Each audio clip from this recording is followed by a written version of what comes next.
Good afternoon, and welcome to the Video Programming Accessibility Forum on Emergency Information. My name is Alejandro Rourke, and I serve as the Chief of the Consumer and Governmental Affairs Bureau. I am wearing a striped blue shirt with a blue tie, and we are pleased to be co-sponsoring today's forum with our friends at the Media Bureau. This is the third event in our Video Programming Accessibility Forum series. During our first forum on December the 2nd in 2021, we focused on online closed captioning. At the second forum on March 28th of 2022, we focused on online audio description. And today we turn our focus to emergency information and video programming. Each of those forums have been very worthwhile and thought-provoking, and we look forward to another engaging discussion with our expert panelists today. As a bit of a primer, I wanted to share how the Commission rules currently define emergency information. So that's defined as information about a current emergency that is intended to further the protection of life, health, safety, and property. An example would be critical details regarding the emergency and how to respond to that emergency. This information is vitally important to all consumers, including those who are deaf, hard of hearing, blind, or visually impaired, and it's important that they are able to access this important televised emergency information. In this moment, as we continue to see the fallout from Florida, and Puerto Rico, and as they continue to deal with the impact of Hurricane Ian and Fiona, it further illustrates the critical nature of these types of emergency situations, which include, hurricanes and wildfires and other natural disasters, and really underscores the role that television plays as one of the first recourse for up-to-date community-level information. The good news is that the Commission's rules contain requirements intended to ensure the accessibility of emergency information. Today, our expert panelists will explore the current state of accessibility of emergency information and discuss anticipated future developments. At the outset, I want to flag that today's forum will not address the emergency alert system, which is covered in Part 11 of the Commission's rules and generally distributes alerts from state and local authorities, but instead our focus is on the emergency information requirements, which are located in Section 72.9 of the Commission's rules. Finally, I would be remiss if I didn't mention that we are approaching the 12th anniversary of the 21st Century Communications and Video Accessibility Act of 2010, which was adopted on October the 8th. That landmark statute did much to ensure that video programming is accessible to all Americans with disabilities, including the emergency information provided in video programming that we are focused on today. So with that, I want to, first of all, extend a generous thank you for everyone in the Disability Rights Division, everybody from CGB, and to our friends at Media Bureau for all of the help and effort that I know went into putting today's forum together. And with that, I'd like to introduce Diane Bernstein, Deputy Chief of the Consumer and Governmental Affairs Bureau, to walk us through today's agenda. Thank you for tuning in.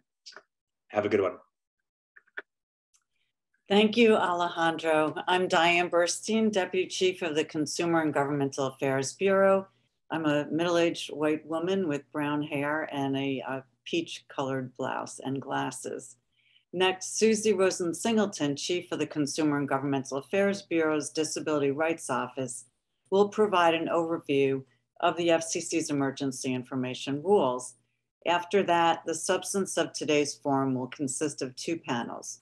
The first panel will be moderated by Bill Wallace, Attorney Advisor in the Consumer and Governmental Affairs Bureau's Disability Rights Office.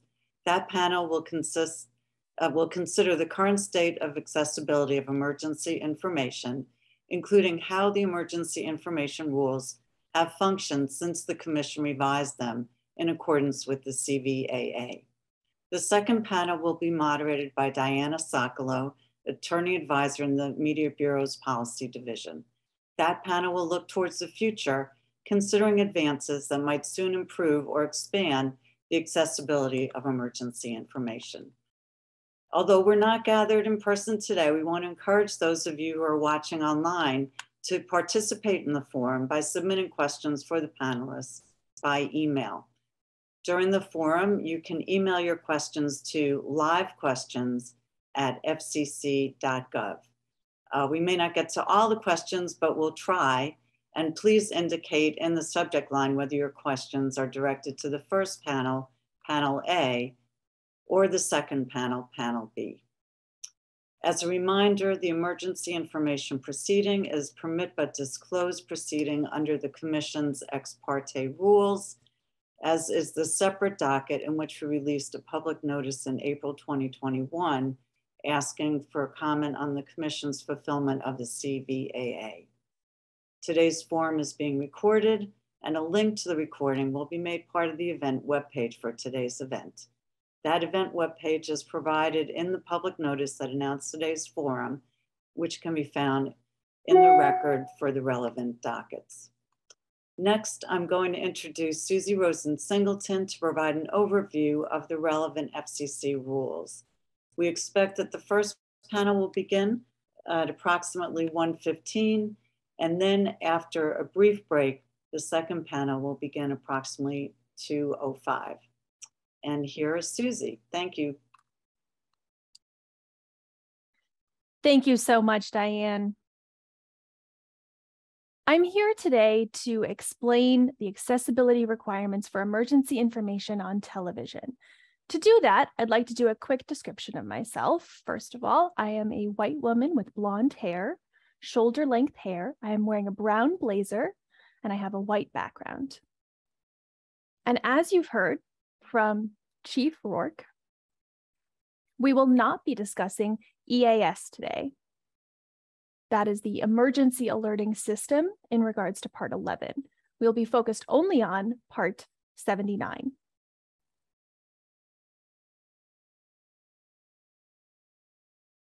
To do that, I will start with the basic rule for this accessible televised emergency information.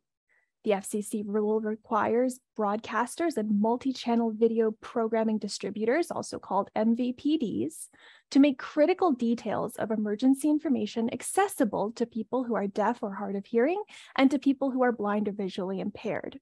So let's take a moment to parse out those terms. What qualifies as emergency information? Emergency information is, as you heard, it's intended to protect life, health, safety, or property. Examples include two different categories. The first is immediate weather situations, such as tornadoes, floods, tidal waves, earthquakes, heavy snows, and widespread fires. The second category is community situations, such as pandemics, widespread power failures, industrial explosions, civil disorders, and discharge of toxic gases. Once you identify the emergency, what are those critical details then that must be made accessible? We do have a list here on this slide, including the areas affected by the emergency, evacuation orders, details of areas to be evacuated, specific evacuation routes, approved shelters, or how to take shelter in one's home, steps to secure your property, your personal property, road closures, and sources for relief assistance.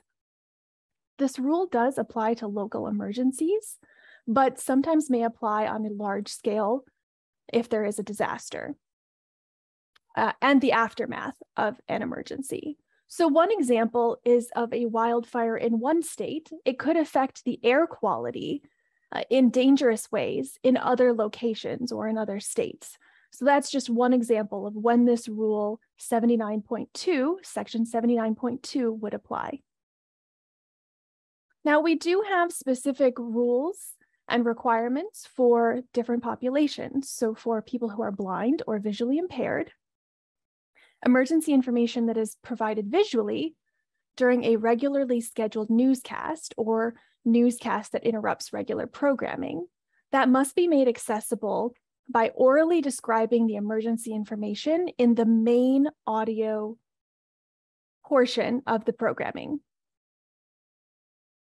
If the emergency information is provided in a crawl or a screen, even if it's interrupting the information, if there is two different forms of information at the same time. So for instance, if there is a program and a crawl at the bottom and is not audibly accessible, then you do need to have an audio tone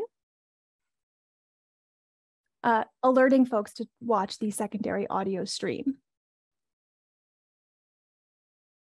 So a bit more about this secondary audio stream. Emergency information on a secondary audio stream must be preceded by an oral tone and conveyed in full at least twice. Emergency information provided through use of text-to-speech must be intelligible and must use the correct pronunciation of relevant information. Emergency information must supersede all other information on the secondary audio stream. We do have a 5-year waiver presently about visual non-textual emergency information on a secondary audio stream, such as radar maps or other graphic displays. There was no technology back then to ensure that that information was available orally, but that waiver is set to expire May 26, 2023. And last about streaming programming, we do have requirements that the MVPDs must pass through a secondary audio stream on any application or plugin that they provide to consumers to access linear programming on tablets, smartphones, laptops, and other similar devices on the MVPD's own network. For individuals who are deaf or hard of hearing, we have the requirement that emergency information in the audio portion of the televised programming must be closed captioned or accessible through other methods of visual presentation. Section 79.4 has separate captioning requirements for covered IP programming. If it was shown previously on TV, it must be captioned on the streaming method as well. So we do have that requirement as well that could apply to emergency announcements and emergency information. Emergency information cannot block closed captioning, and closed captioning cannot block emergency information that is not captioned. Stations that are permitted to use the electronic newsroom technique, ENT, which is really like the teleprompter, so that is scripted information. That must make unscripted emergency information accessible by some other form of visual presentation. Now, for some examples and guidance for unscripted information that can be made accessible, you can take a look at the Disability Advisory Committee, their ENT Toolkit. That can be found on the Disability Rights Office's website, fcc.gov/accessibility. We do have the URL here as well, and this PowerPoint will be available or already is available. It is posted on the events page at the FCC website, so you can access this information there. Now, best practices, which are not mandated, but strongly encouraged by the FCC, by our prior documents and so forth. Stations should have internal protocols to obtain closed captioning resources quickly in the event of an emergency. If an ASL interpreter is present at the event, make sure that that interpreter is visible on the screen, on the television screen at all times. For people with cognitive disabilities, we do have a white paper on our website that explains, for these purposes, try to use plain language and pictorial information to make emergency information accessible to people with and without cognitive disabilities. For example, some familiar symbols such as a stop sign. Instead of a word, try to use a picture. Now, how can consumers file a complaint or let us know how we can help them solve any issues that may arise? Our online form is the best way to reach us.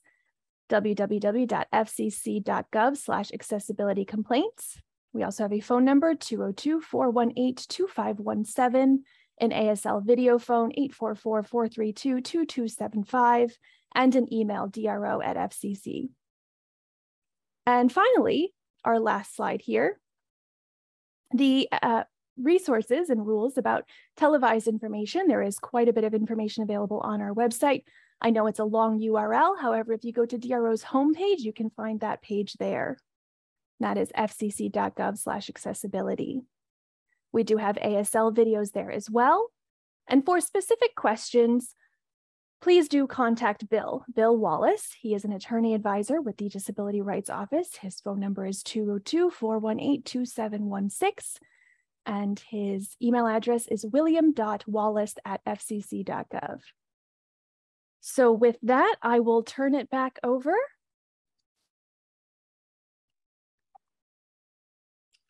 Thank you.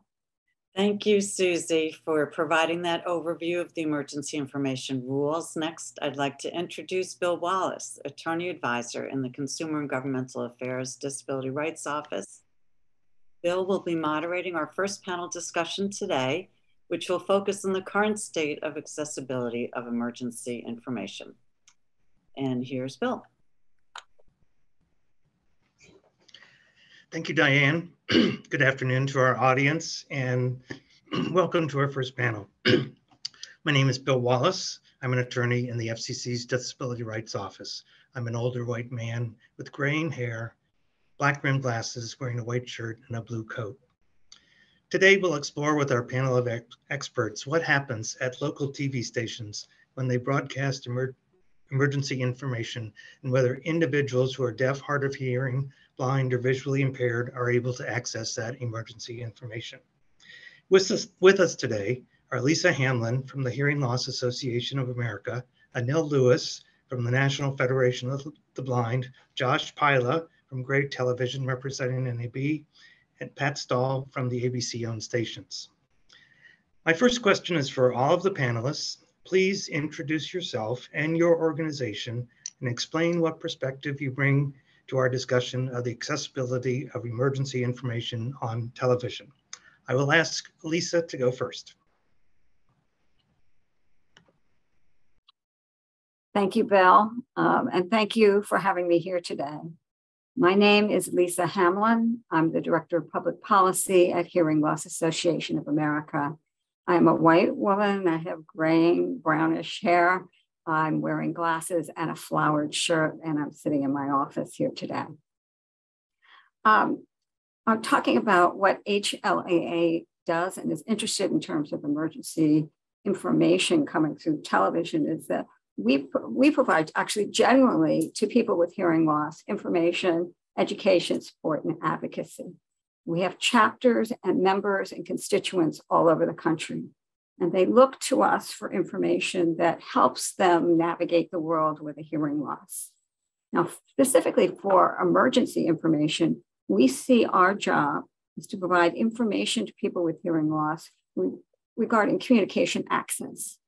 Now, for example, when COVID-19 emergency started back in 2020, we devoted a whole section of our website to how do you get access. On a variety of situations, everything from wearing clear masks to what do you do in the workplace, but also having to do with how do you get communication over television, over the internet.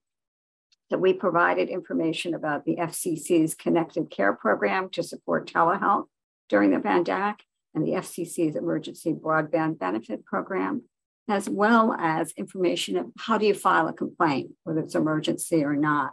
So again, we see our role is to provide information to people with hearing loss who may not have another way to get a hold of that information. Thank you, Lisa. Anil Lewis, could you go next? Hi, Bill. Thanks for having me. It's my pleasure to be here. My name is Anil Lewis. I'm the Executive Director of Blindness Initiatives for the National Federation of the Blind, the most transformative civil rights organization of blind people in this country. Through our network of affiliates all across the country in our various divisions, we represent the voice of the nation's blind. We're promoting the capacity and value of blind individuals as fully participating members of society. And to that end, we want to make sure that we have access to the public projects programs and also information that's available to everyone. Our effort in this space has been demonstrated by our continued commitment to partner with technology developers and government agencies to make sure that audio description, and indeed in this particular case, access to emergency broadcast information is made accessible to blind individuals. I think the most compelling statement that should be made is our posture around this is not just simply about making the information accessible to blind individuals, but ensuring that the alternative multimodal ways of providing information are put forth, because we recognize that as we strive for access to information in alternative methods, that everybody benefits. So it's not just a blind thing, it's a world thing. So happy to be here. Hopefully my contribution will add to the discussion. Thank you, Anil. Pat, could you go next, please? Good afternoon. I'm Pat Stahl, Vice President of Technology for ABC's own television stations. I'm a white man sitting in an office wearing an orange shirt and a blue sweater. In my role, I'm responsible for making sure that all of our content can reach viewers in the metropolitan areas we serve.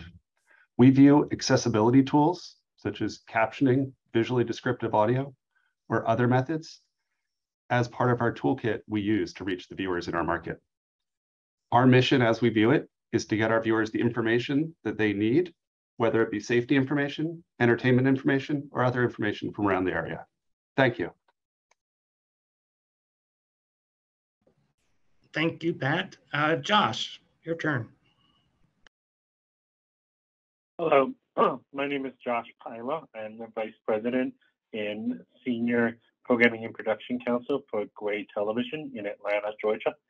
I'm representing the National Association of Broadcasters, as I have done for several years in their accessibility efforts. I wear hearing aids. My grandfather wore hearing aids. My father wears hearing aids. My children wear hearing aids. And so also a user of accessibility functions, as well as representing the National Association of Broadcasters. National Association of Broadcasters represents television stations across our country that are providing vital news and information, entertainment to Americans across the country.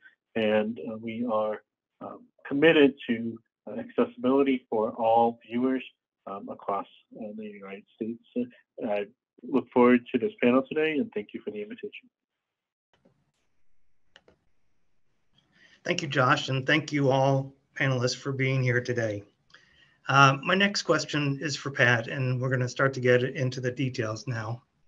A local TV station might start running an on-screen crawl with emergency information during regularly scheduled programming, or it might break into a regularly scheduled program to provide emergency information in a newscast format. In both these situations, please explain what best practices or standards are used to ensure that the information is accessible to viewers with disabilities. Thank you, Bill. In all circumstances, we endeavor to deliver closed captioning content to our viewers, as well as visually descriptive audio when available. In the case of pre-recorded content, most of that is encoded and passed through our systems onto the viewers, and it's fairly straightforward. When it's most important, during breaking news or when an urgency information needs to be disseminated, one of the first things our newsroom does is engage our captioning provider to get that information. That process typically takes between 30 seconds and 5 minutes. Captioning is managed by a central hub in the Midwest of the United States, supplied by transcribers located in their homes doing the captioning.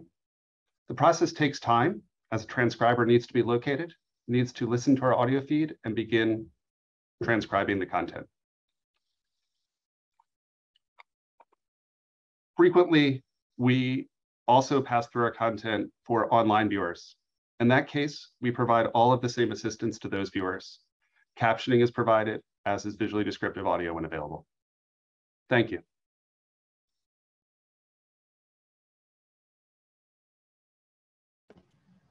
Thank you, Pat. The next question is for Josh. Stations that use the electronic newsroom technique create captions from a teleprompter script. However, breaking news, such as emergency information, will not be known beforehand, so it will not appear as part of the teleprompter script. Please explain how stations using electronic newsroom technique make the unscripted information available to viewers that rely on captions.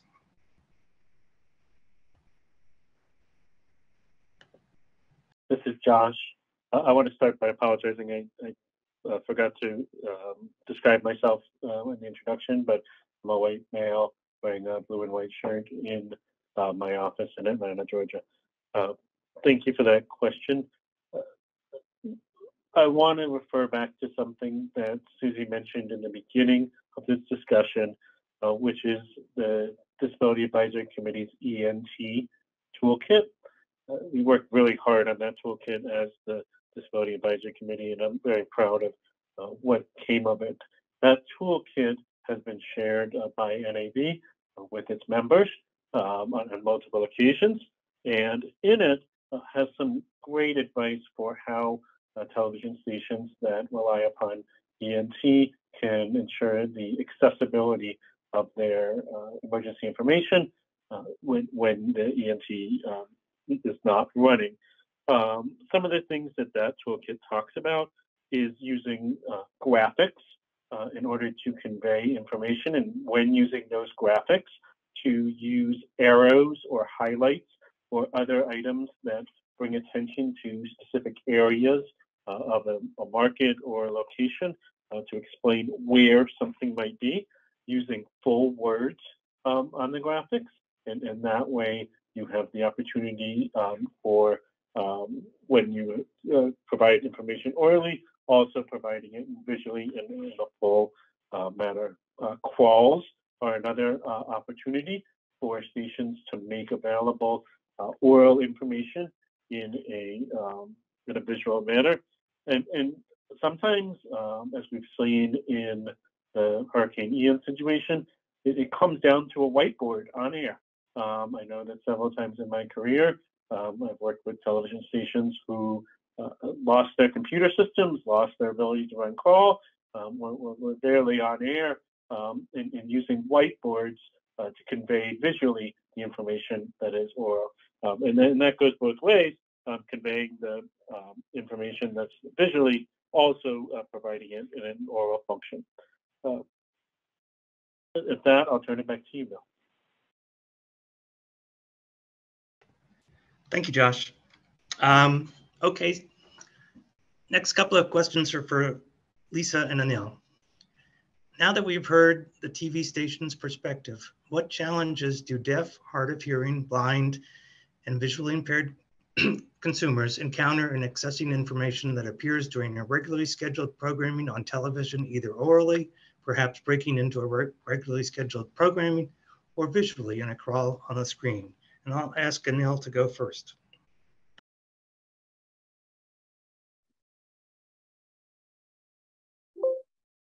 Thank you. First, I want to make sure I'm not portrayed as a conscientious objector. I hadn't done the audio description as well, so I'll offer that.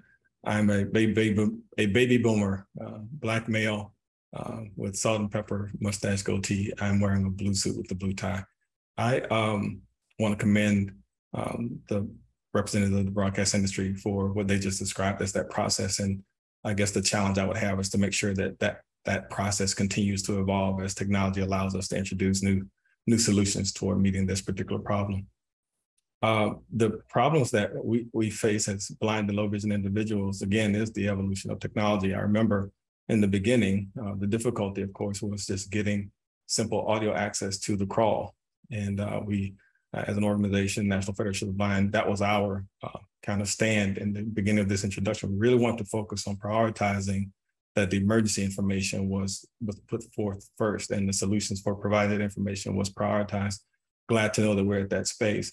The interesting dynamic now is that as we take advantage of the secondary audio stream to provide that information, and we have also been successful in making sure that audio description is available for TV programming.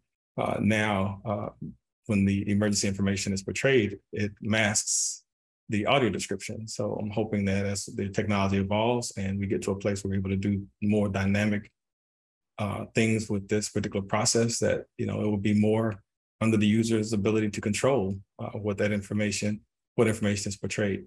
And then the other piece that's problematic, of course, is technology in so many different ways has so many different ways of accessing it. And I know in the last request for comments, one of the questions was the emphasis on how we should focus on making it easy to access the various secondary audio channels. And I think that should be a priority. So regardless of whether someone's using broadcast television or using whatever model television or using it over a smartphone or a tablet, that the process for accessing that information and deciding what information they want to have on those devices be made a little bit easier, simpler for blind, low vision, and really everyone to access.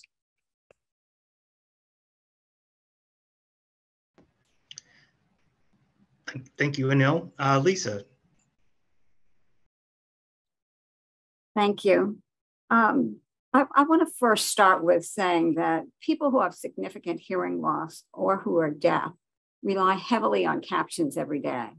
So that means our expectations are very high when we get emergency programming. We expect to see it, we want to see it, we need it. And I'm pleased to say that I've been getting people telling me that in fact they are seeing it, that for emergency alerts, emergency breaking into the TVs, they are seeing captions. They're pleased to be seeing captions. They say they're grateful and say to me, say thank you to all those stations that are actually doing a good job getting that emergency information out there with captions so that we can understand it. Still, I have to say, I also hear from constituents, from people who are members or constituents who call in or send us email, that they are still having problems. So in some areas, for some people, what's happening is we're seeing a lot of the complaints that we're seeing, it has to do with accuracy. We're not getting the full picture. So when I hear that Pat was saying that sometimes it takes 5 minutes to get a captioner on board, and we totally get that it takes time, that means that it would be delayed and they may not get the complete picture of what's going on. And remember, in an emergency, people are anxious and nervous and worried about what's happening. So that, I hope, will be something that they take to heart, the stations that find ways to get around that time period. Or again, the accuracy was really the number one thing I heard about, that people are really concerned that the information they get when they get it through captions is the right information, because they're not going to hear most of or all of what's said in audible, so there's no way to check right away what's going on. In addition, some have told us the captions may be covered sometimes or cover other important information. Remember all that visual information on the screen. They have to look at both. So the stations that are doing really well, we give a lot of good credit to, a lot of kudos to, but also there's still work to be done from what we see. And I think it probably depends on the locality and how much time. And we would like to make sure that those stations really watch their captions as they go out, or even survey the people in their community to see how it's all working.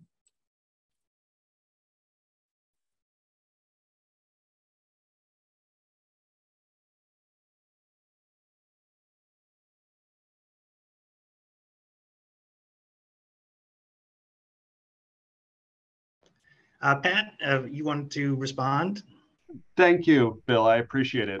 And Lisa, certainly it's nice to be recognized. And Anil, I think your goal of having visually descriptive services and captioning available to all users that want them is certainly achievable in the foreseeable future. One of the challenges we have, as Lisa mentioned, is accuracy and presence.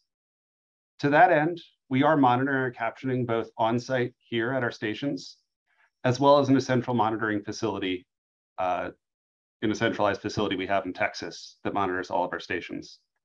We frequently engage with the caption vendors to do audits of the quality of their work, but admittedly, it's still very challenging. Someone captioning rapidly changing information, they deal with people talking over each other, people interrupting each other, and new words, geography, or names that may be hard to write down. But we do recognize that's a problem. We're continuing to make it better. Thank you, Bill. Thank you, Pat. Josh, did you want to add anything at this time?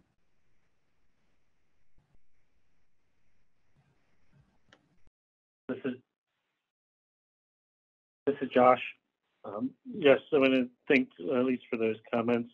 I do want to just reiterate an important part that Pat noted, in that there's a human function here of finding a human being to caption and putting together point A to point B. As anyone who's tried to schedule an Outlook meeting knows, it can be hard to get everybody on the same page very quickly. And I appreciate all of the hard work that engineers like Pat and other colleagues are doing across the industry to minimize the time lags in bringing together resources in each item. I know we'll talk more about it in the second panel, but there are computer-aided opportunities that we hope will help bridge some of those gaps.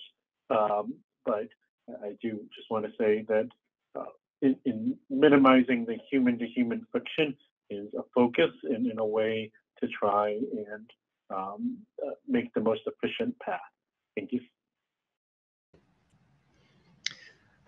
Thank you, Josh. I'd like to get into some of the specifics that are required by our rules.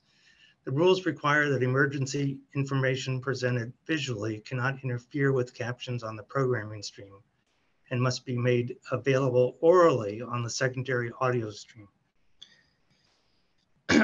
What challenges are there for TV stations in placement of this visual information and the captions, as well as making sure that the secondary audio stream has the information? Start with Pat. Thank you again, Bill. As you indicated, it's quite challenging to present divergent types of information in divergent methods. Perhaps divergence the wrong word, but many different types. Weather maps, graphics, other data presented takes up the whole screen. We endeavor to follow some standards when presenting graphics on screen in terms of size and location so that it's centered and predictably placed. We also attempt to leave all graphics with text on screen long enough to be read at a reasonable pace. To that end, we are somewhat beholden to the consumer electronics companies that interpret our caption data and present it on the screen to the viewers that need it.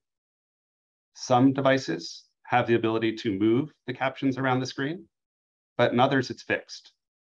We know this, and it's something that we're continuing to work with the consumer electronics companies on. Thank you, Pat. Josh, do you have something to add? Yeah, I want to add some real-world experience to what Pat was saying, in that I have several different TVs in my house. One of them is on over-the-air television and is a 60-inch TV. Another one is on a cable company. It is a 70-something inch TV. And then another one is on a virtual MVPD, and is a 52-inch TV. And on each one of those, captionings appear in different places, even on the same program, in part because of the consumer electronics piece that Pat was talking about, but also in part because of the mode of distribution, whether it be a virtual MVPD, an MVPD, or over the air. And that's one of those elements that television stations struggle with mightily, is that there can be a wide divergence in how consumers are interacting with the television station signal and other players in that chain, whether they be distributors or consumer manufacturers, that make it that make it so that the television station does not always control the placement or the location of its captions on the screen. That being said, as Pat mentioned, there are ways that we can and do look at our graphics, scrolls, and other pieces to try and put them in the places that the vast majority of viewers should not see an interruption. But we don't control the entire chain. Once it leaves a television station tower, there's other parties in play.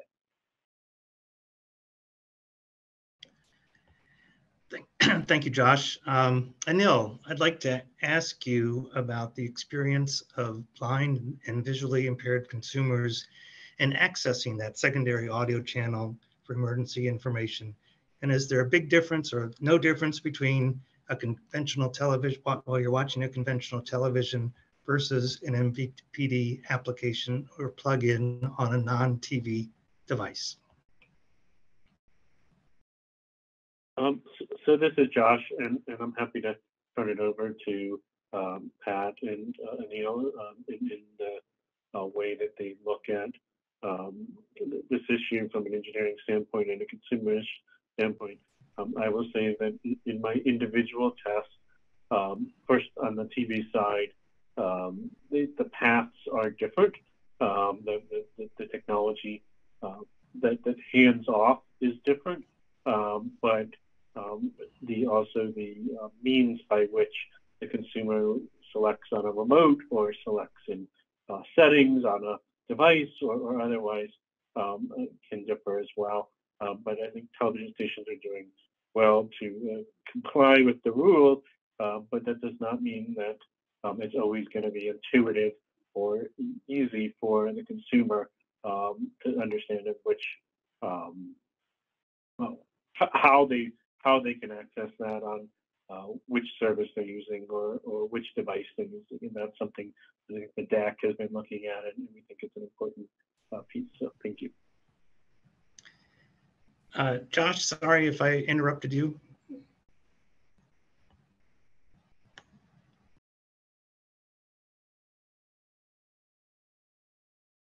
So I finished.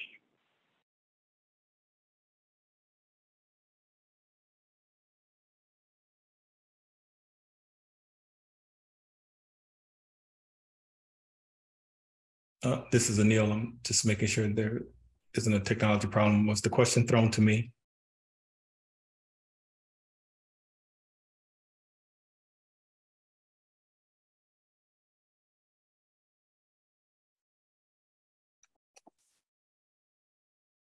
Joey.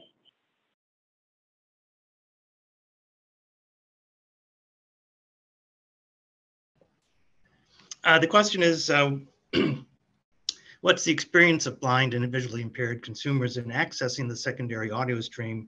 And is there a difference between accessing it on a conventional television versus an MVPD application or plugin? Right, and that question is to me. This is Anil. Yes, sir. Okay, thank you.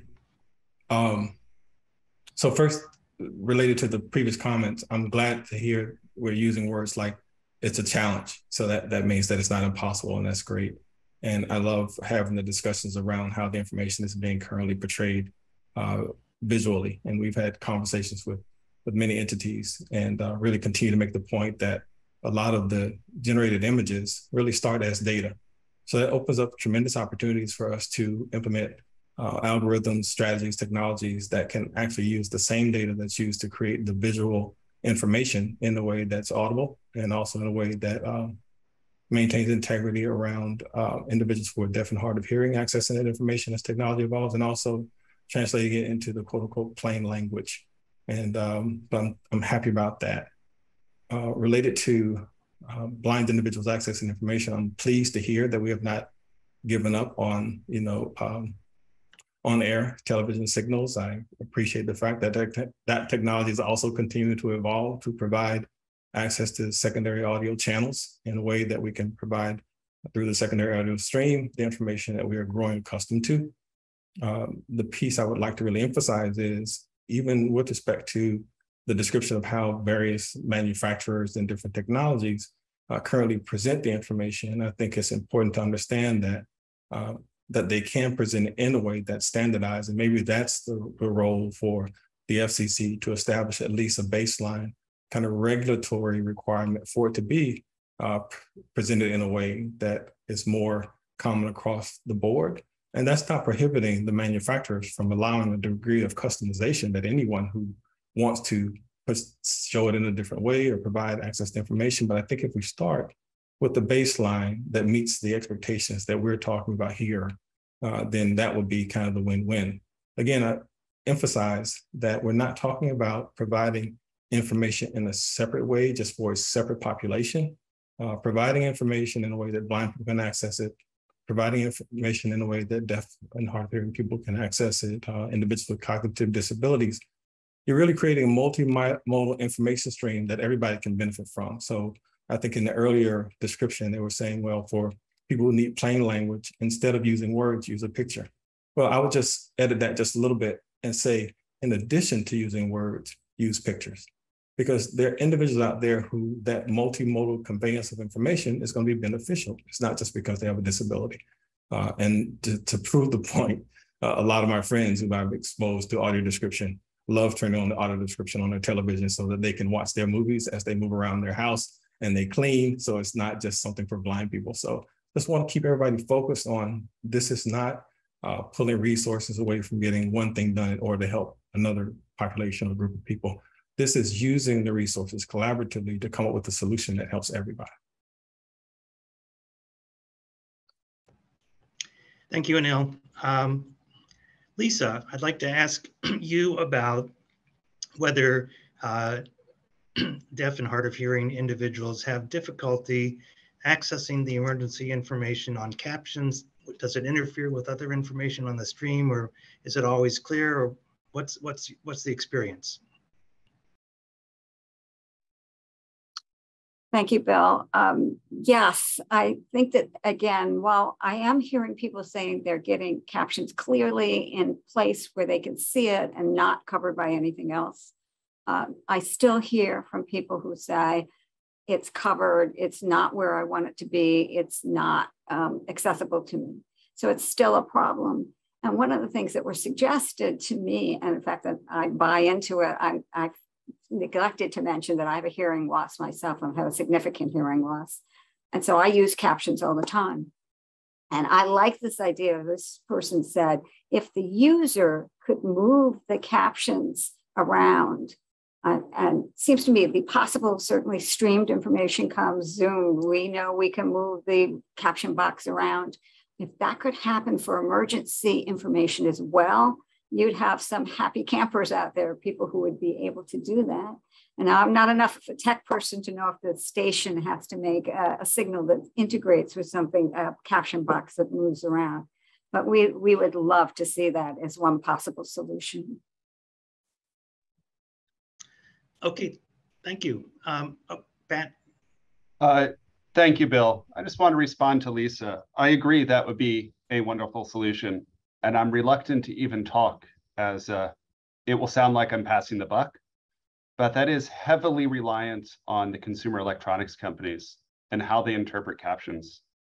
To ensure captions pass through from our station to our other distribution partners and onto the viewer, we have to follow some very strict standards. That does not give us the flexibility to define always where the image is placed on the screen, but it's certainly something to consider going forward. And I thank you for bringing it up, please. Thank you, Pat. We have about 10 minutes left in the panel, and we have a couple of questions from the audience. So I'd like to pose these questions to our panelists. Stephen asked that initially when the COVID-19 pandemic started, many TV stations provided live updates, either using a crawl or other ways.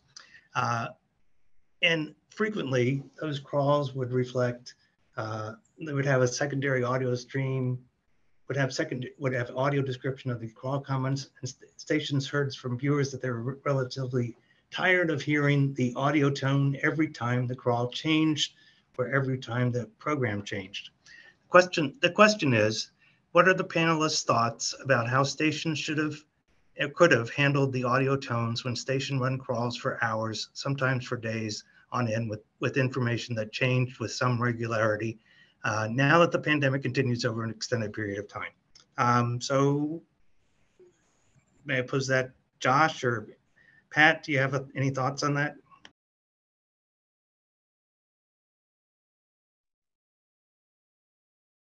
Thank you, Bill.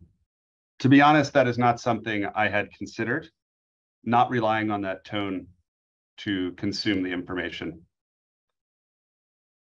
I think the COVID pandemic and the length of it apart from being unprecedented from a health standpoint and a community standpoint, also showed how important our accessibility information is and how it's been designed typically with short-term usage in mind.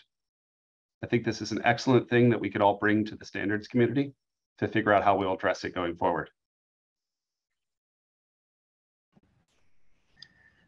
Josh, any thoughts? This is Josh. I have nothing to add to what Pat said.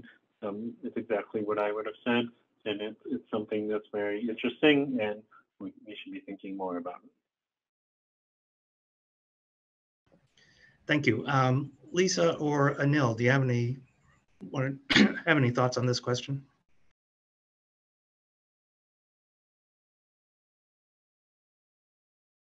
Anil?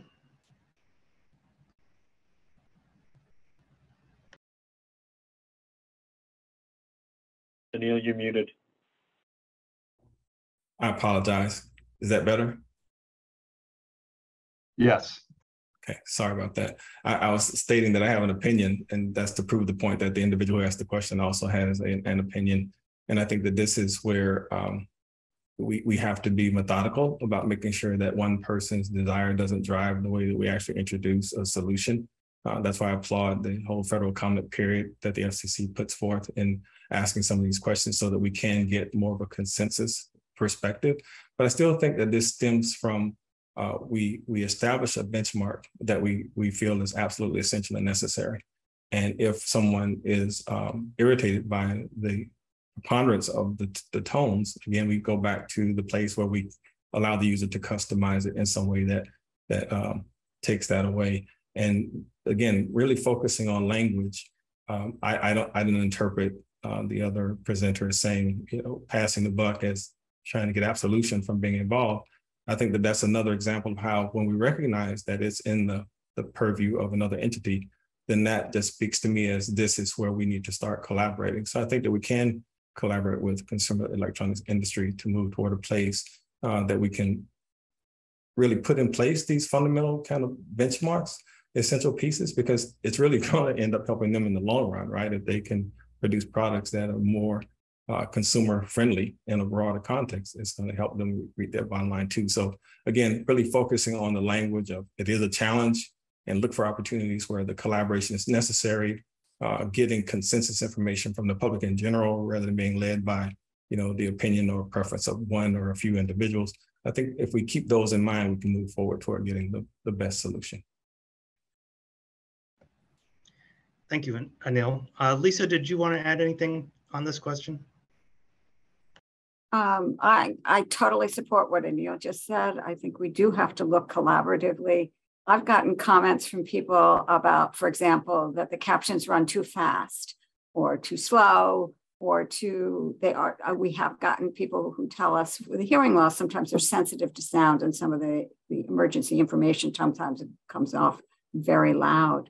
So I like the idea of looking at it so this is something that maybe the stations can get involved with in terms of seeing how their viewers respond to it. I think that would be a role they could play, but it does sound like a consumer electronics issue, as Pat was saying before, where you have to make sure that the device you're using can support it. So somebody could customize it and make the sound a little bit less every time these events happen, these tones came on, whatever it could be.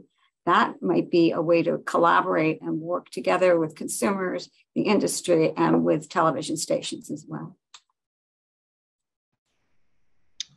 Thank you, Lisa. I have another question from the audience that I'd like to read.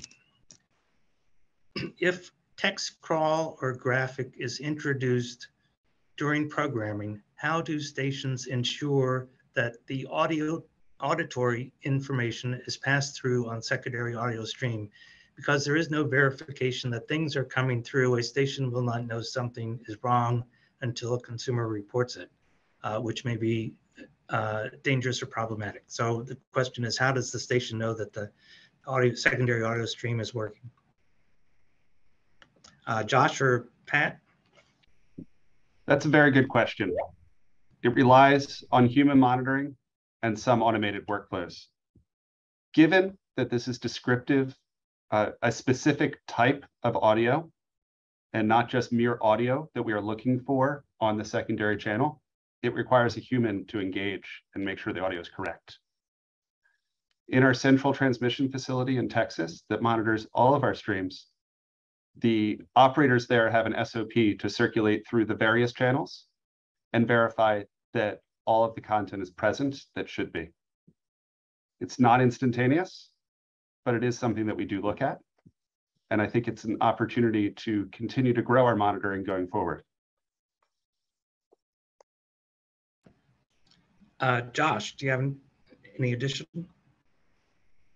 This is Josh. I agree with everything that Pat said. I would also say that might be a good question for our second panel of what may be some more computer-aided ways that such items can be checked and monitored. It's hard because on one hand, you have audio on the secondary audio channel that is normally on the secondary audio channel separate from the emergency. So you need to know, is the emergency information on the secondary audio channel, or is it just the normal secondary audio? And so that does require some upper level of thought and understanding, but very smart engineers, and I'm sure that's something that will be a great question to pose to the next panel. Thank you, Josh. We have about 4 minutes left. If anyone would like to tell us something they learned today or something that impressed them, what are your takeaways from today? You each will get about 1 minute. Lisa? This is Lisa. I am really impressed with how the television stations really seem to be working toward accessibility. I'm pleased to say that. I still see we have challenges, and I appreciate that everybody here has come to be part of this panel and are listening to what these challenges are and looking for solutions. Thank you, Lisa. Pat? It was very valuable today to hear the experience of our, forgive me, I don't have the term, but our viewers that are hard of hearing or hard of sight. Certainly, I don't think I realized the impact that long-term reliance on this information has, and it's given me homework to take back to my colleagues and the industry at large. Thank you, Pat. Anil? I'm just extremely happy to be a part of what's going on to represent the tens of thousands of members of the National Federation of the Blind to make sure that our voice is part of this particular process. And also, I commend the FCC for developing this particular forum. I think it's demonstrative of what can be accomplished if we bring public-private partnerships into play. And I'm looking forward to not only just the panel after this one, which talks about the future, but the actual future of the provision of this information to improve quality of life for everyone. So thank you all for allowing me to participate. And Josh. This is Josh. I want to thank the FCC and all of the fellow panelists who joined this afternoon. I agree with Lisa that it's by collaboration that we can resolve the most issues. And I always appreciate when members of the HLA or NFB or others approach us as an NAB with concerns or issues that we can work to address. Television stations are every day trying to work as a mass media to inform the public at large and want to provide the best service for their viewers. And so we look forward to continuing on those efforts and appreciate all the efforts of the FCC and our panelists today that are helping us move forward in that space.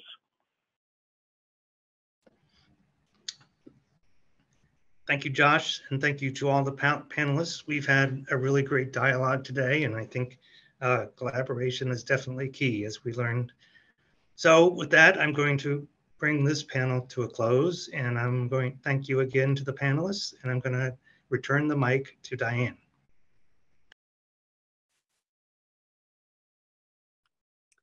Thank you, Bill, and all the panelists for that terrific discussion. It really gave a lot of valuable information. And now we're going to take a 5-minute break before we reconvene at 2:05 for panel B. Thank you, everyone.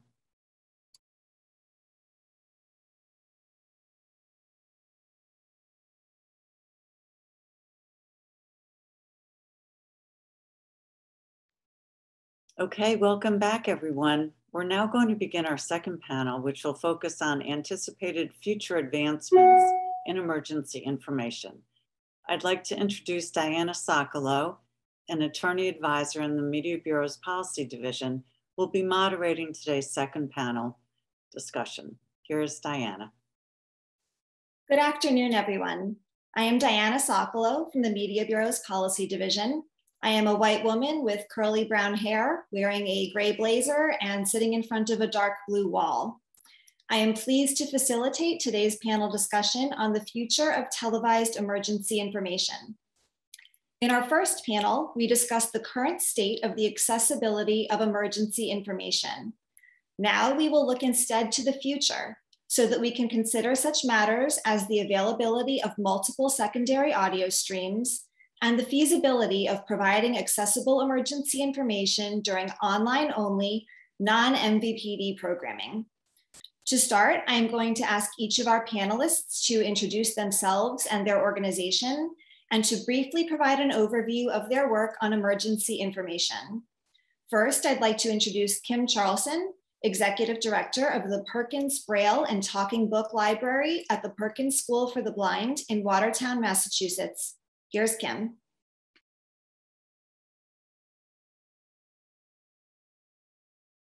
Thank you, Diana. I'm Kim Charlson, and I'm a white woman with auburn hair, a little bit of gray.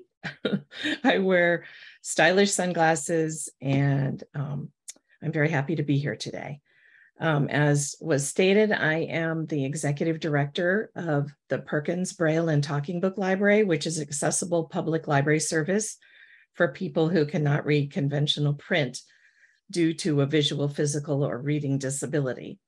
I'm also a senior manager at the Perkins School for the Blind, and one of my responsibilities is program oversight for the ICANN Connect National Deafblind Equipment Distribution Program. That is a program to provide services for internet connectivity and training for people who have severe hearing and vision loss.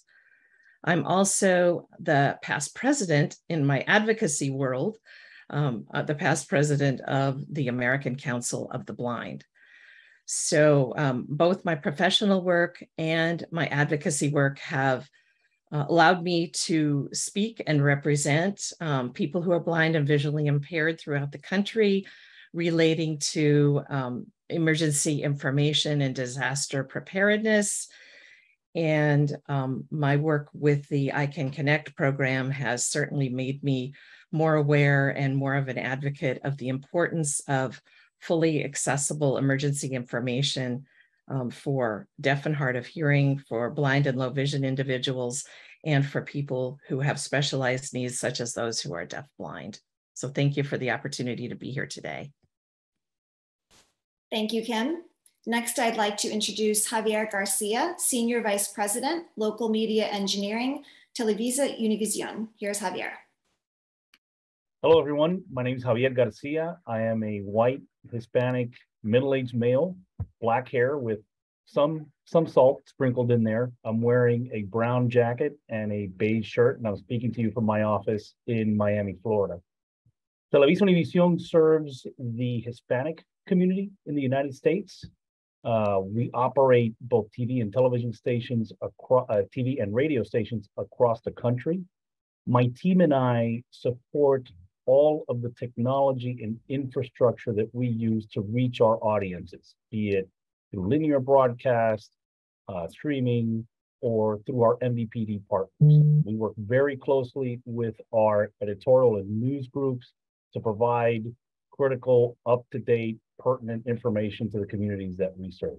Thank you very much for allowing me to join you today. Thank you, Javier. Finally, I'd like to introduce Kelly T. Williams, Vice President of Engineering and Technology Policy at the National Association of Broadcasters. Here's Kelly. Hello, everyone. I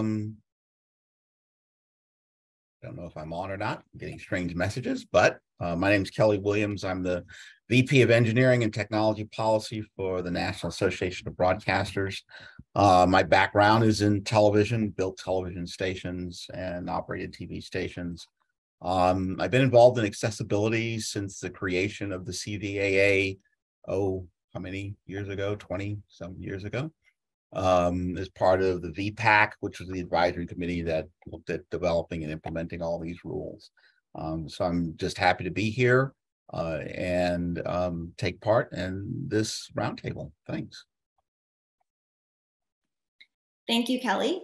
I'd like to thank all of our panelists for sharing your expertise with us today. We're going to follow the same format as the prior panel. I'll begin by posing some questions to the panelists.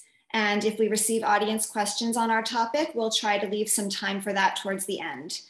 As a reminder, if anyone watching would like to ask our panelists a question, please submit it by email to livequestions@fcc.gov.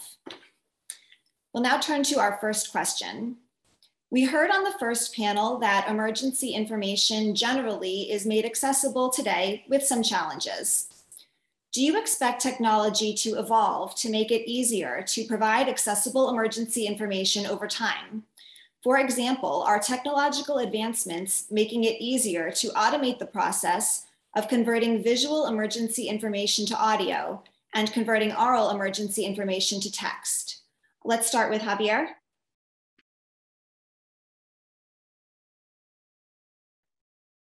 Thank you. I had the benefit of listening to the first half of this, and I took some notes from the comments from Pat, Lisa, Neil, and Josh, and obviously Bill's questions. So some of the big challenges that were highlighted there: time to air, accuracy, coordination of visual content with closed caption, complex images, and then how do we actually monitoring that it's working? So in broadcast today, we rely heavily on on-premises infrastructure that is very limited and targeted in functionality.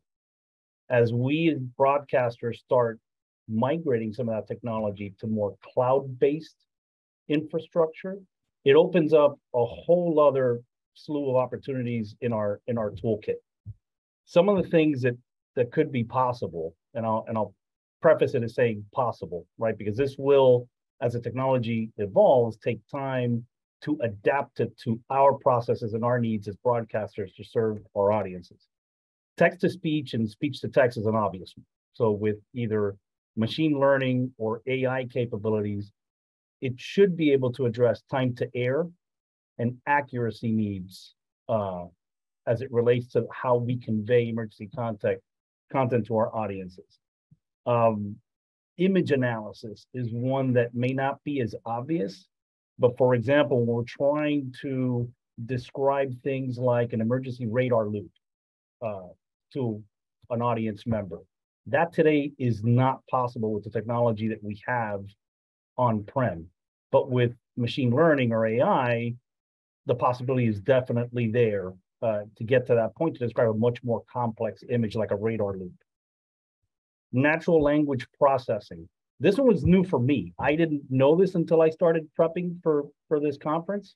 So this is a process by using machine learning. You can take much more complex ideas and concepts and break it down to a much more basic and direct message.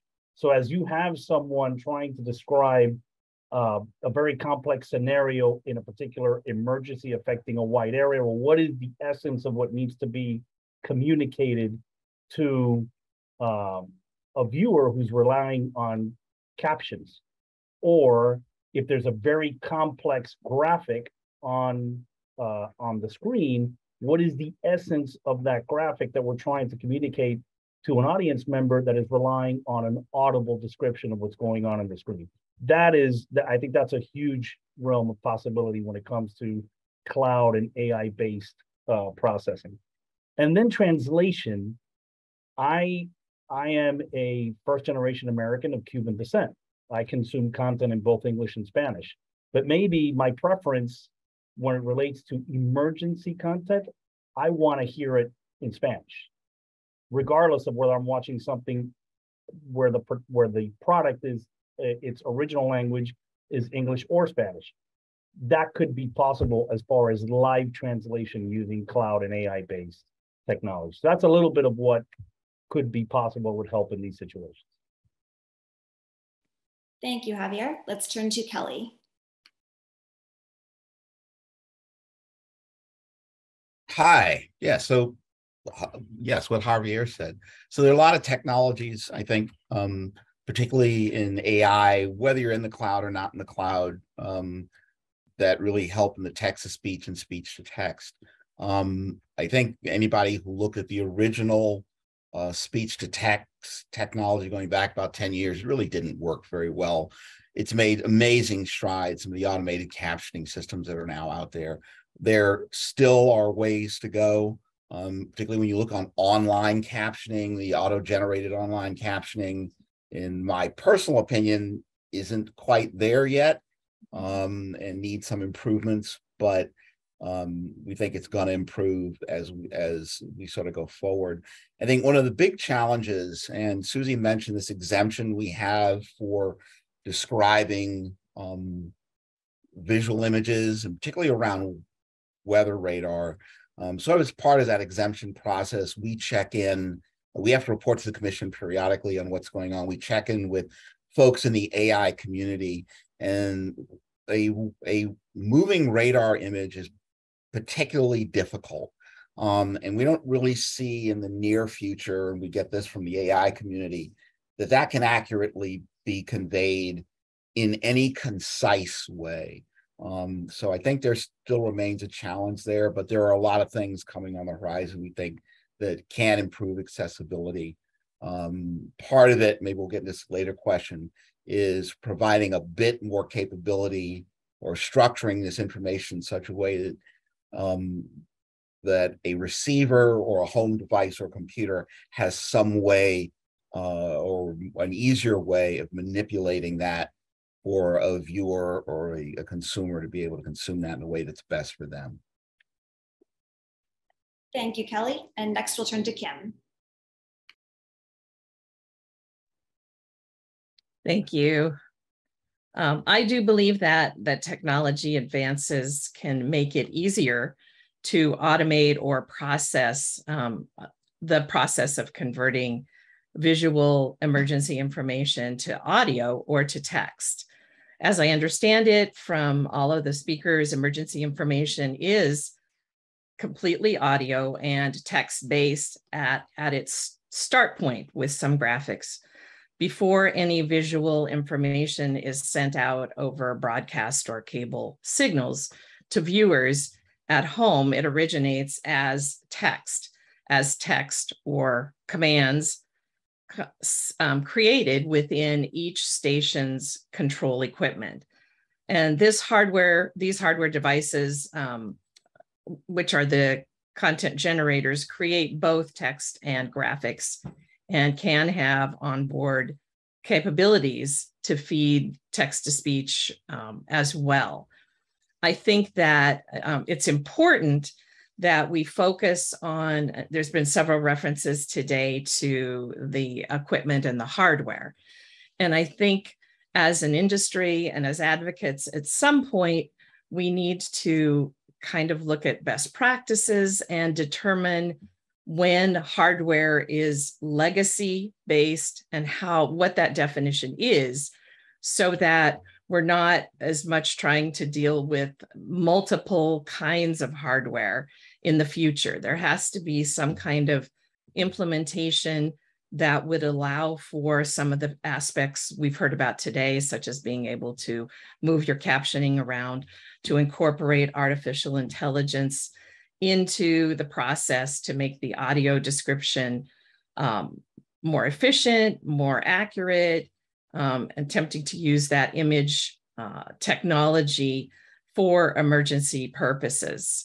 So the technology will undoubtedly make it easier to find and consume all forms of emergency information, especially emergency information provided in audio. So the accessibility must be a mandatory criteria for the production and distribution of emergency information in all of its forms. So artificial intelligence, again, and text to speech are very useful tools that may help with the distribution and accessibility of emergency information. But manual tools, such as the human voicing, must be used where it's necessary in potentially more localized situations for people with disabilities, especially for low vision and blind people who are experiencing some hearing loss. The quality of the speech is really important. And I absolutely agree that in the last 5 years, there's been tremendous gains in the quality of text to speech. As such, I'm not certain how much of a role AI can play, but I think innovation in this space is absolutely necessary. And there are many minds out there in the technical university space, such as MIT and Georgia Tech and UC and so many others, to help all of us, industry and advocates, to grow the implementation in this area. So I really urge the FCC to think about and serve as a catalyst to incentivize innovation and partnership, that public-private partnership with industry, scientific and academic institutions, and advocates to figure out what the possibilities utilizing the technology to increase accessibility could be for this space. Thank you, Kim. For our next question, we will focus on the secondary audio stream. The Commission's rules require video programming distributors and providers to ensure that oral emergency information supersedes any other programming on the secondary audio stream. This means that if a station only has one secondary audio stream, and that stream is normally used for a foreign language translation or audio description, the foreign language or audio description audio will be replaced with oral emergency information when visual emergency information is being provided. If it becomes standard for channels to provide multiple secondary audio streams, how will the distribution of emergency information change? For example, how will the viewer know what stream to turn to for emergency information? I invite the panelists to explain how they expect technology changes to impact this issue, and we will start with Kelly.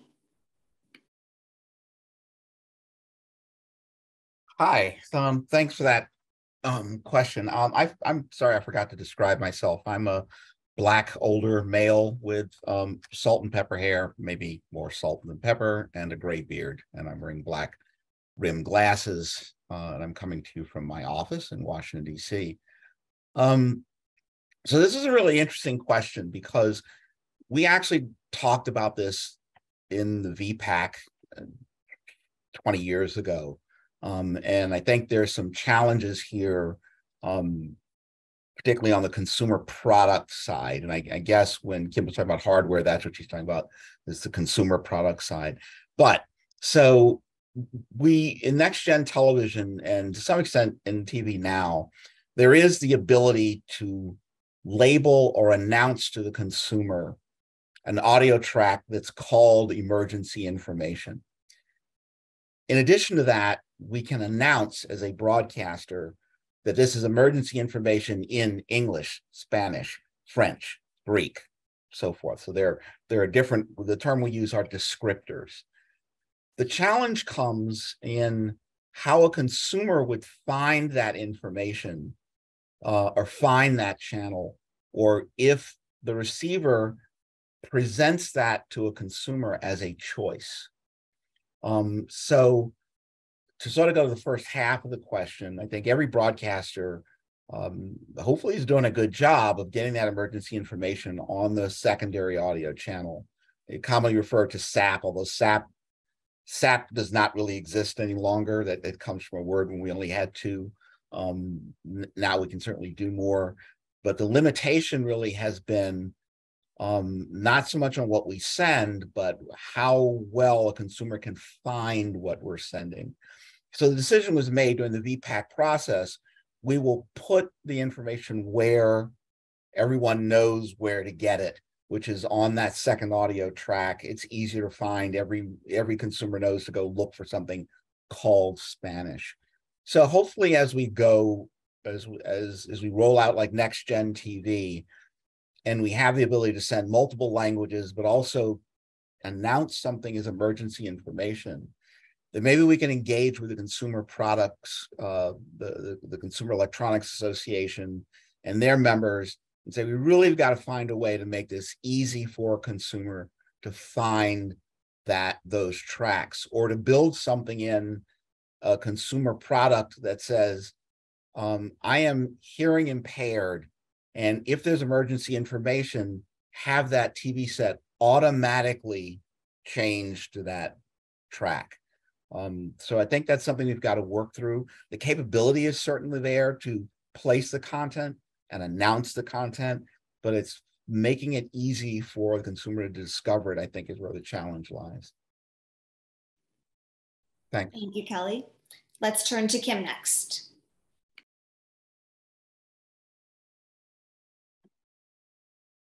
All right.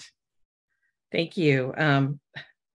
Kelly, I just heard you say some things that made me a very happy person. So I'll get to those in just a second to corroborate what you said. I am referencing consumer electronics, and I think that we as advocates and industry do need to put more pressure on the producers of consumer electronics. They've done a great job with text-to-speech, making the capability in the hardware available. I think that someone also referenced industry standard setting bodies and industry associations to work together to create common best practices for adding emergency information, audio description to the audio output for the secondary audio channels to achieve the most efficient, accurate, and widely available feature. I think it's incredibly important to recognize that what I hear from the blindness community is that they have difficulty switching back and forth from SAP to regular channel without audio description. That is the most difficult part of using the accessibility or trying to use the accessibility. So I hang my hat very much on the future next generation television and the capacity you referenced for multiple channels for audio description. And I also think that it's an incredibly good idea and should be a requirement that when there is an emergency information available, that first and foremost, that the channel will switch over to the SAP if you're using audio description, have it enabled on your device to take you to that emergency information so that you don't have to stress out trying to figure out, how do I switch over? I want to hear what the emergency is all about, and take 5 minutes to figure out how to do it and get just upset and angry and frustrated. So that would be something that I think is a regulatory kind of thing. We shouldn't have to hunt to find that information. So another hat that I wear is I serve as president of the North American Caribbean region of the World Blind Union, which is a national organization of organizations and countries. And as is clear, I think disasters and emergency information happen everywhere. It's an international concern. And so I think while the FCC serves the United States, I think that we can learn from what is happening internationally, and we can also share our best practices for how emergency information is conveyed so that we can gather that information and hopefully make the global emergency information network that's out there stronger for everyone. Because through collaboration, I think we can make tremendous strides moving developments forward to enhance our ability to simplify the process for people who are blind or have low vision, or those who are deaf or hard of hearing. Thank you, Kim. We will turn to Javier.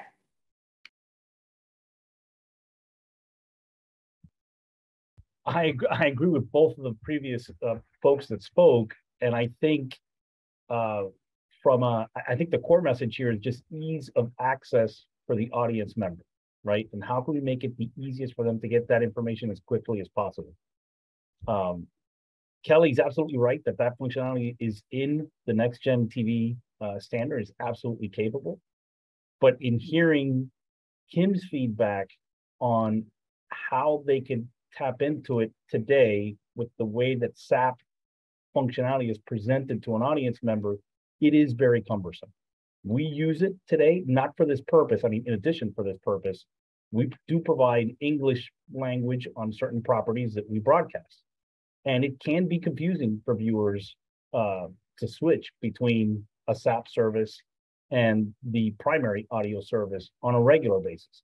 So I think anything we can do as far as making it easier for the audience member to access that, or give the audience member the option of having that be a default, like Kim described it. Whereas if there's emergency information available now that's being broadcast now, I want to hear that now.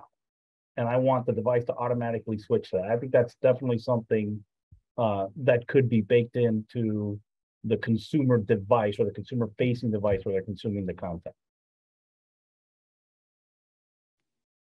Thank you, Javier. For our next question, we will focus on online video programming. Today, much video programming is available online only and not on conventional television. The emergency information rules do not address online programming, with the exceptions that Susie described previously.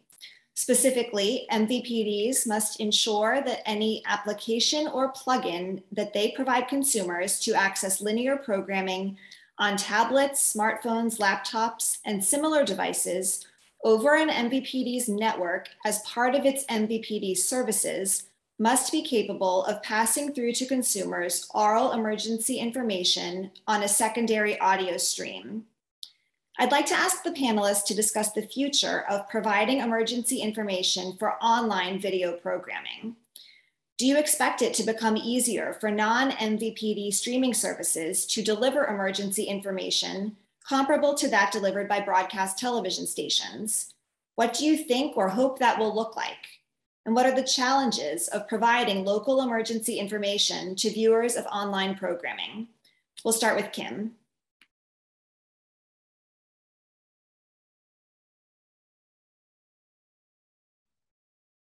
Thanks, Diana. I was actually hoping to hear from the industry first on this one, but I definitely if you would prefer that, that's fine with me. Well, I'll say what I have to say, but I am very curious what their perspective is. But online only or streamed video, in my view, and I think in the end user consumer perspective, should behave the same way as broadcast or cable during emergencies and provide a common user interface for hearing or seeing essential emergency information that's added to a program broadcast when it's needed. With streamed programming, whether it originated from a broadcast or a cable system or as original content created by a streamer, the same rules should be there and the same behaviors should apply for the end user. I don't think that there's a place in these days with the technology we have that you do it one way in broadcast or cable, but in the online environment, it's different. It needs to be the same. The consumer needs to have the same expectation of what they're going to find and how they're going to find it.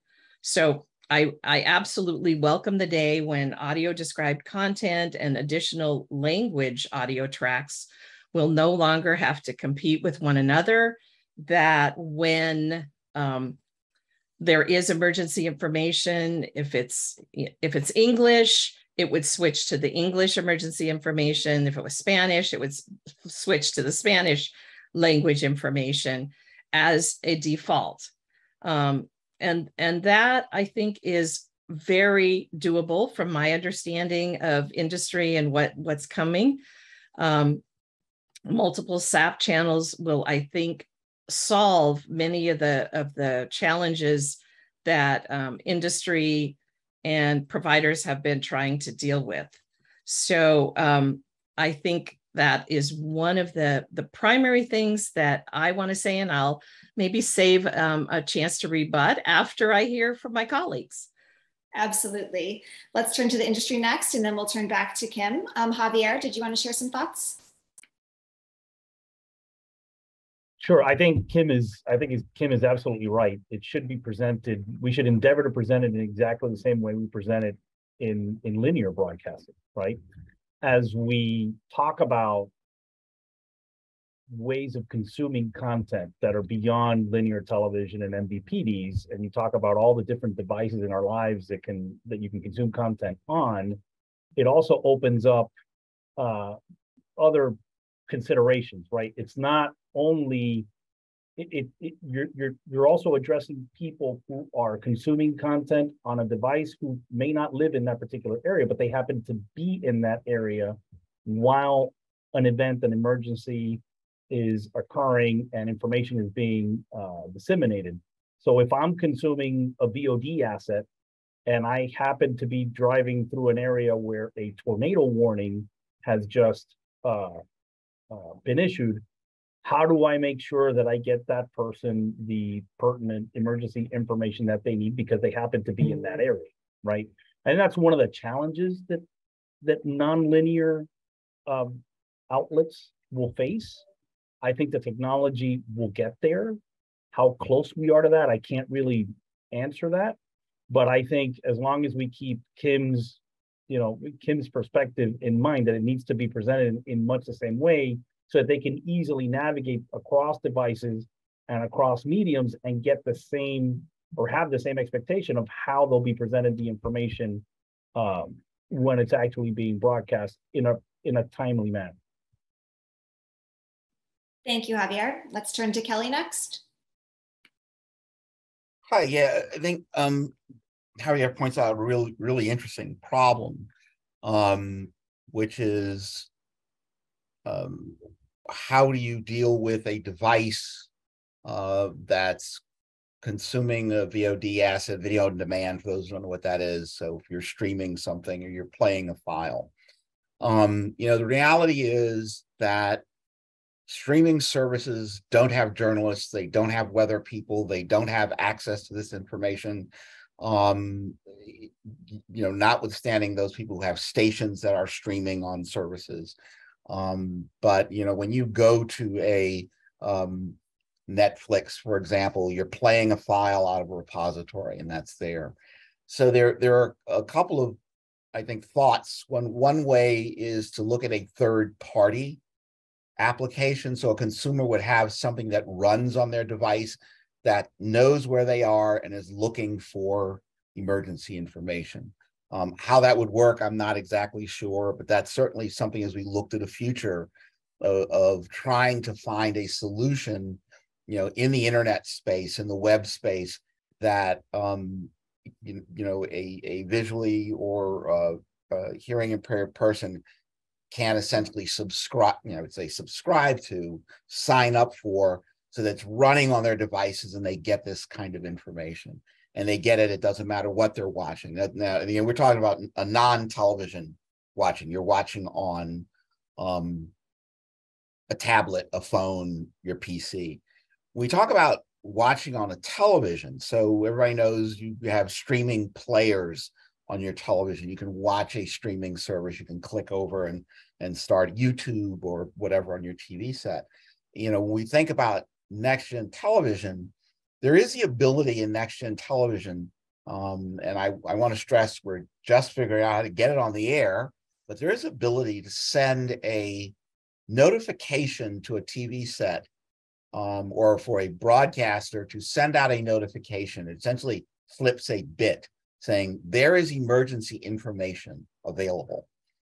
And the TV set may or may not be able to go out and fetch that information and present, let's say, a little pop-up on a screen that says to a consumer who's watching something else, we just got a notification that channel XYZ in your area has some emergency information.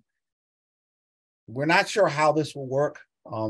It's written into the standard. There has to be some collaboration with what will happen in the consumer device and how that might work. What are the settings? Are there privacy? You know, if you sign up and select it, yeah, I want to be interrupted. There are a lot of complications there yet to work out.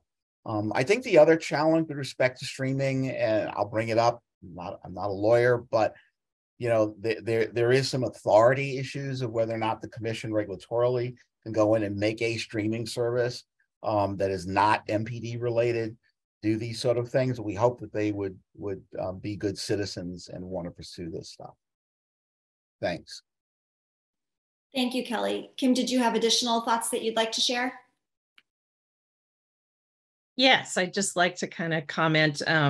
I definitely believe that the responsibility of delivery, reception, and the displaying of emergency information via audio should be on the provider, the streamer, or the device manufacturers, not the end user. So I've said that enough times. I think I'm getting my message across, but I also believe that the virtual providers absolutely have a responsibility with the trending and the increased usage of virtual on-demand content.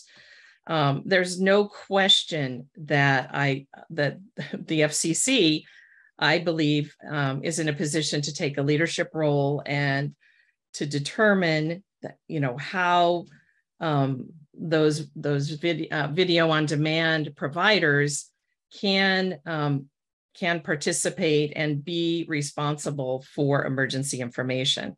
If that's all that someone is using for their emergency information, there has to be a way to get that. So I'm happy to hear Kelly reference that there may be some initial stages going on with next generation television.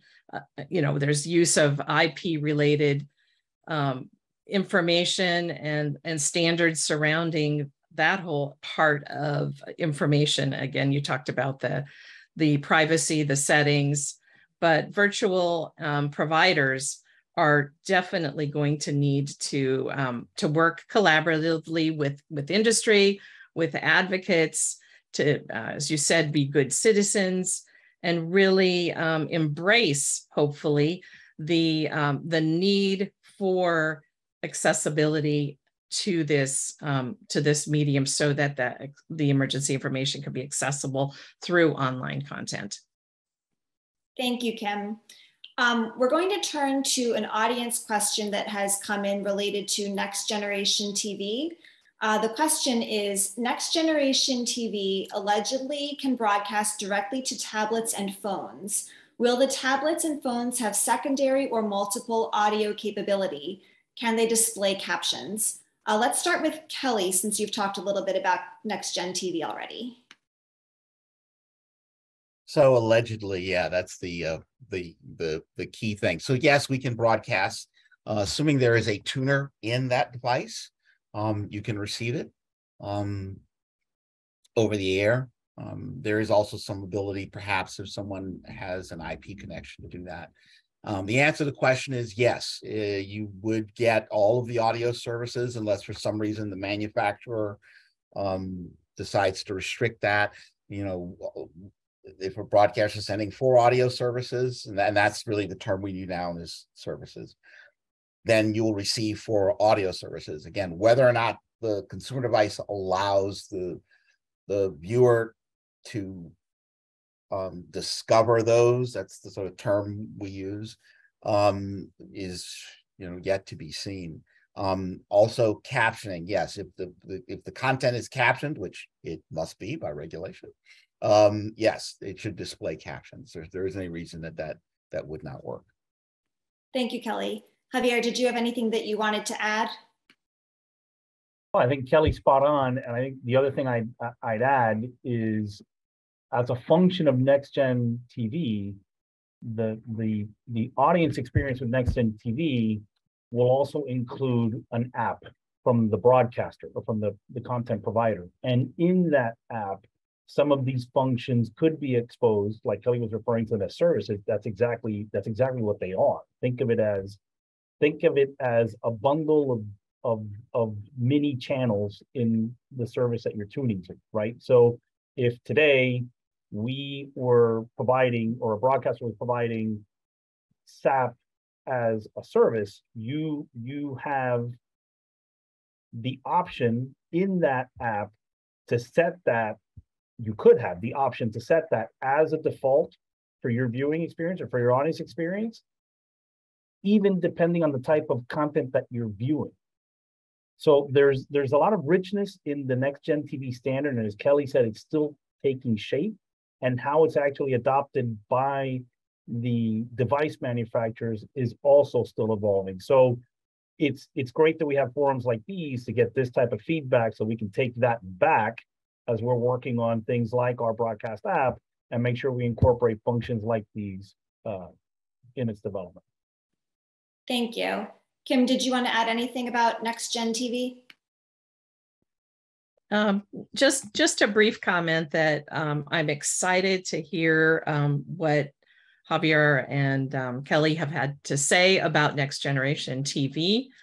I think that I view it as a really exciting opportunity to eliminate some of these barriers that I think exist today with respect to accessing emergency information, particularly for blind and low vision individuals. And I think that an app, and having some kind of a device app in the device is an interesting way to provide some of that additional aspect of access for streaming service as well. So that there is absolutely going to be a huge need for collaboration and for innovation, I think, in the months and years ahead, to make sure that we get the type of access that I believe is incumbent upon all of us to want to see provided out there for people. They need to know what's happening when it's happening. And we're getting very close. I'm really excited to hear about some of these new developments. Thank you, Kim. I'd like to turn to one other audience question that came up during the first panel. And that question is whether there are any technological developments that might allow stations to check on and monitor the secondary audio stream to make sure that the content on there, the emergency information, is appearing on there as it's supposed to. Let's start with Javier. So like the situation that Pat described, we also have a centralized monitoring control facility. It's actually located here in Miami. My office is adjacent to them.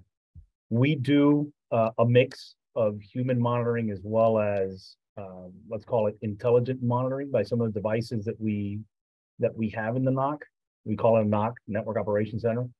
We have a philosophy of preemptive exception monitor.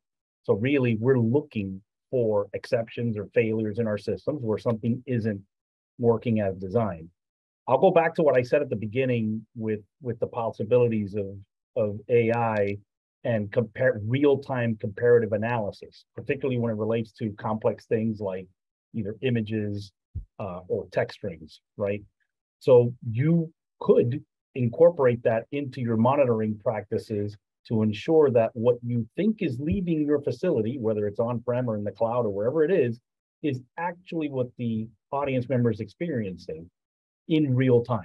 The big challenge here is realizing there's a problem hopefully before the problem starts, but realizing there's a problem and addressing it immediately, particularly because we're talking about emergency information we're trying to get out to the public. So I think there are additional tools that are on the horizon that will allow us to get to a much higher standard of accuracy and exactness when it comes to broadcasting, distributing this information. Thanks, Javier. Kelly, did you want to add anything? No, I think Javier covered it. I will say that the majority of stations do monitor the second audio program. There's sort of two ways to do that. One is to make sure there's actually audio there. The other way is making sure it's the right audio is there, the correct audio is there, what you want to do. And that right now requires human intervention. And most stations do have people who are checking in their NOCs or at some point. One of the things I would point out, and this came up a little bit in the previous panel, the television ecosystem has become very complex. So content starts at the station and it may pass through a lot of stops before it gets to the consumer. So if you have an antenna and you're getting your signals over the air, you're going to get what that station sends. But the station may also pass through cable. It may pass through some form of MPD. It may pass through a streaming service. And those are some places where it's not necessarily possible for a station to know exactly what the consumer really is getting or has access to. So I think Javier is bringing up the point of being able somehow in the future to use some sort of intelligent monitoring to say, hey, we can monitor everything every consumer would possibly see us on and know if there's a problem before there's a problem. Otherwise, we rely on consumers to call us or to call their provider in some way and say, we didn't get this, and then we'll work with them to try to figure out why. Thanks, Kelly. Kim, did you have something you wanted to add? Absolutely. Absolutely. Happy to hear what Kelly and Javier have said about the NOC and your network of monitoring within your systems. But Kelly, you said it right at the end of your remarks. You rely often on the end user to be the one that may inform you of a problem somewhere in the pipeline. And that is such an important part of the entire equation. And what I want to ask the FCC to do, there is a current rule on the books that requires posting of identification, a way to contact your local affiliate engineer, a phone number, an email address for captioning problems. But that rule does not extend to audio description issues. And I want to put in a passionate plea that we need to modify that regulation to also include audio description so that people can find the phone number for the person at a station where they need to report that there is a problem with the audio description. I am not your average consumer. I have found those phone numbers and I have them. And a lot of the blindness community in the Boston area where I live know that I know how to reach them when there's a problem. But that shouldn't be what's required. Anyone should be able to call the engineer if there's a problem and say, I live in this town, I have cable, I use this technology to get my signal, and have a response. And right now, it's very challenging for end users of audio description to connect at the local level. So I hope we can modify that rule to include audio description as a point where it could be the same person at the affiliate. They're experts. Those engineers know what they're doing in both cases, but there is no rule that posts that information to consumers. Thank you, Kim. We've gone a few minutes beyond our anticipated end time for this panel, but to conclude, I'd like to give each panelist just a very brief opportunity to share any closing thoughts on how you expect or hope the accessibility of emergency information will change in the future. Kim, how about if we start with you?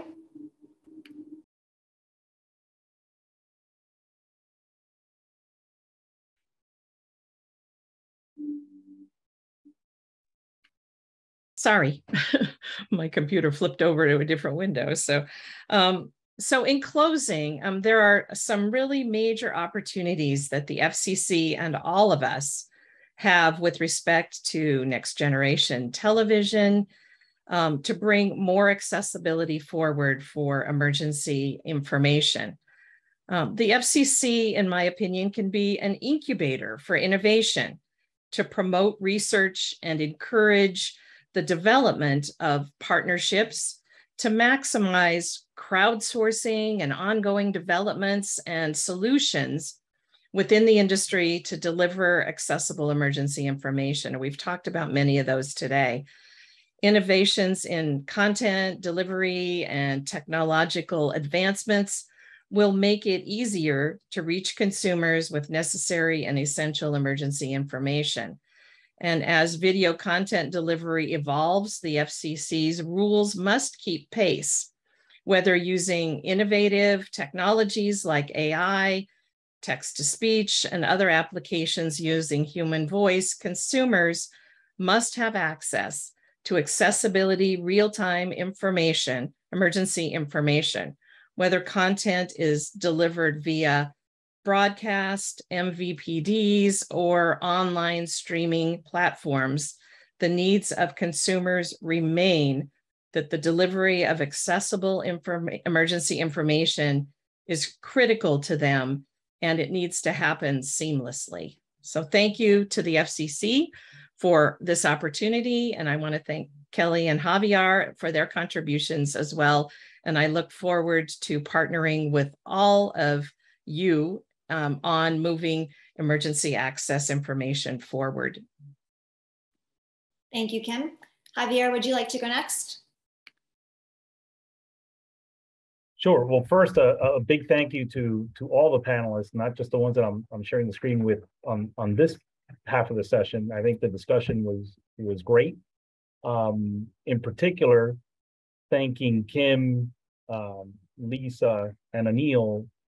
We all have access to the rules and we can all read them, but to me, it's incredibly important to hear direct feedback from the people that we serve and how our implementation of those rules actually affect their lives. So as we make technology decisions moving forward, this is great to help keep that front and center and top of mind as we make technology decisions moving forward. So thank you all very much for the thoughts that you shared.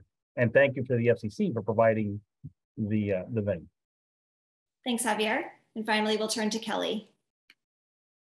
Thanks so much for doing this, to the FCC staff. We appreciate it. I think this is my second or third I participated in. So one thing is I really appreciate Kim's comments about posting of contacts for AD. NAB actually recently has been encouraging our members, we work with members to explicitly list that on their websites. And usually it is the same person as captioning. So, but like I said, you want to be able to find it when you're searching. So hopefully, more recently, you'd see some improvement in the area. But I think as Javier said, we're really excited about some things that are on the horizon.